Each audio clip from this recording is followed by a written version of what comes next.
نحمدہ ونصلی علی رسولہ الکریم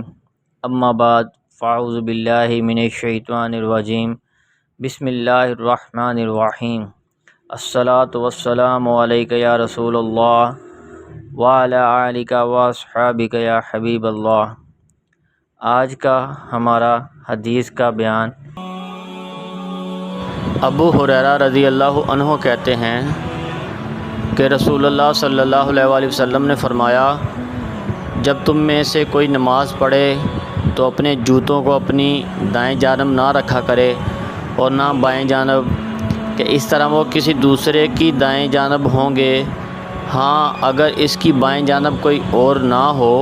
تو اس طرف رکھ لے، ورنہ انہیں اپنے دونوں قدموں کے درمیان میں رکھے۔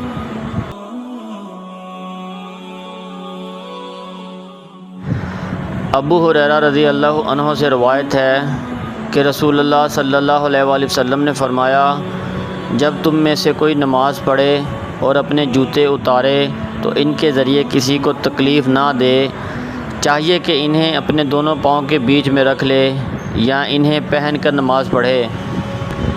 وضاحت: جوتے اتار کر یا پہن کر نماز پڑھنا دونوں ہی طرح جائز ہے، البتہ کبھی کبھی یہودیوں کی مخالفت کے اظہار کے لیے پہن کر نماز پڑھنا